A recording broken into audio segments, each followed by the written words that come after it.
You know, it's the only place where a man's allowed to cry in a football match because we've won a game. You see this? And cuddle each other. Yeah. You can. You get it out. So you can sob. I don't want to let this go. The part meant so much.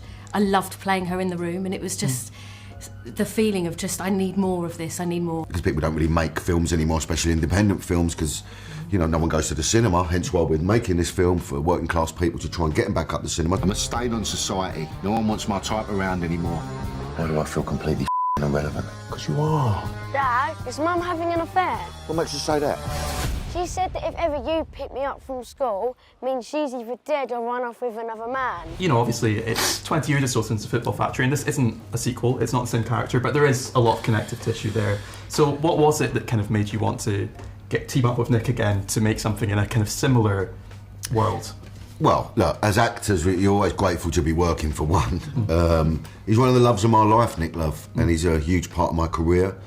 And I hadn't worked with him in so long that, you know, I did start to wonder whether it would ever happen again. And, you know, as it's well known, I was in a soap for a long time, and when you're in a soap, you're not allowed to do anything else. So I did roll the dice with leaving. I'm very grateful for that job, and I think I did some amazing work there, but it was time to leave. And of course, I did, and Nick was one of the first people that called me, you know, because he had this idea, and it was originally a television show. It was going to be, because people don't really make films anymore, especially independent films, because, you know, no one goes to the cinema, hence why we're making this film for working class people to try and get them back up the cinema. So it was originally a series. Okay. And it was called You Don't Know Jack, which then turned into Marching Powder. But we just needed to get the right people around me, Steph being one of them. Yeah, so then how did you become involved? What was it about this project that enticed you, I guess? I had known of Nick for a long time. I auditioned for him several years before for a couple of his other films, and so he's been on my radar for a long time. And when this came through, I was like ecstatic, and it was one of those jobs where you think, if I don't get this is going to be sore. Like it's just, I'd played sort of a lot of American parts more recently, and I just wanted to get back to the sort of London girl. I was desperate, and there's no one that will do that better than Nick Love. And he wrote so well for the character Danny. Like, it was such a like reading the script, it just, my eyes popped out. Like I was like, this is the one, I want this. So I worked hard on it. You did I work hard on auditioned, it.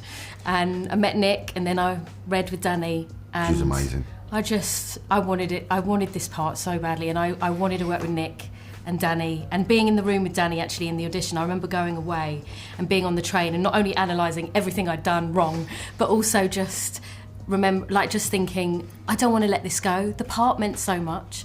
I loved playing her in the room, and it was just the feeling of just, I need more of this, I need more, and so I was just over the moon. She's the star of the show for me. Nick's never wrote for a woman before, really.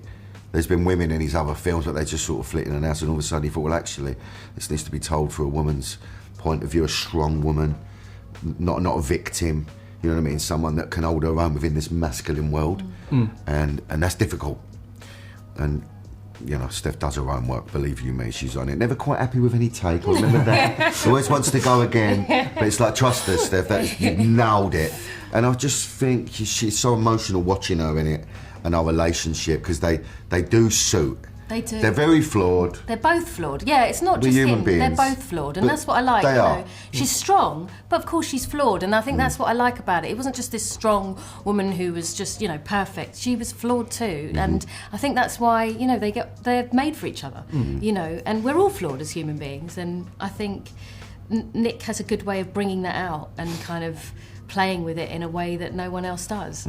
Yeah. The world of, I guess, football hooliganism and the casual culture, do you think that's changed in the 20 years since you did Football Factory? And then you obviously did the documentary series as well, where you kind of went round. Do you think maybe conversations around that world or the world itself has changed at all? Do you think it's still kind of the same as it was? Well, I think society's changed completely, and I don't know, we're in a weird space at the moment politically. There's a lot of division. All the love's gone for some reason. There is a new generation coming through with this hooligan thing for sure, but you find that they're teams that are really low down in the divisions, that, you know, that are sort of running around like little youngsters. Look, listen, it is quite ridiculous, that world, but we're not sneering at it. It's important that you don't sneer at a culture, whatever that culture may be. And, you know, there's something there is a huge difference between Football Factory and this movie. Is that we're having a nod to it, but we certainly don't want to make the same film. So there's a lot of like, oh, it's the sequel and all this sort of stuff. It's not. It's a much more grown-up, clever film, like what we were just talking about. This is a love story essentially, and a man that inhabits this culture, this world, is stuck in a bit of a rut. A lot to do with addiction as well. So, you know, it's always been for me, even when I went off and done the documentary about, you know, oh, why do men do it? I don't, you know, there's no answer to that. It's a minefield. It's certainly about feeling like you belong to something. These lost young men, you know, that need something in their life, you know.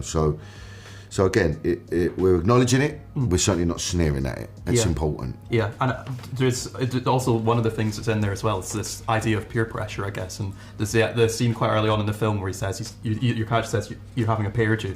And he's trying to do the right thing. His mate's like, but do you think that those kind of starting those conversations around the peer pressure aspect of it as well? Whereas even if someone does want to withdraw sometimes, it's so enticing to kind of go back into. It's highlighting how ridiculous masculinity is and how difficult it is for men.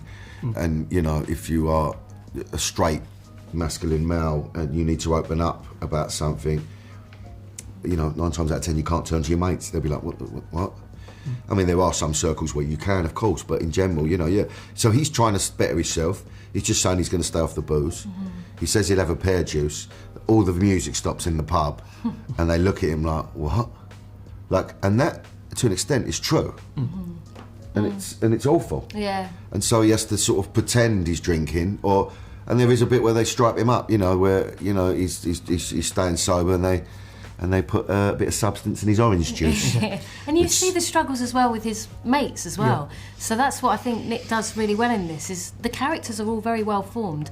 Like, I think the whole group of guys are also just very strong, even in the small scenes that they have, like here and there. You kind of you get a glimpse into their struggles as when they leave each other. There is love there between them. There's a lot of love. It's not just the love story here. There's a lot of love there. But you know, you've got to think they're going to battle together, having tear-ups with other firms. So there's laying their life on the line for each other. But God forbid you want to open up about your feelings. Not for me. I'll stand there and have a tear-up with loads of geezers with you, and I'll protect you. But you know, if you're feeling a bit down, I can't deal with it. So I'm hoping we do highlight this. Men need to open up more. I know it's not natural to us, but why shouldn't we? And maybe the opening up is in a different way to how, you know, I might open up, or, you know, the next person. That'd be nice. You know, if we can sit around and have a gossip. Maybe you just need something. Maybe, I mean, but that's what football does, though, for many people. Like, I think there's a release, and, like, I can understand why people, you know, it's hobbies. You need a release of. You're right. You know? That's the only place where a man's allowed to cry in a football match. Because we've won a game.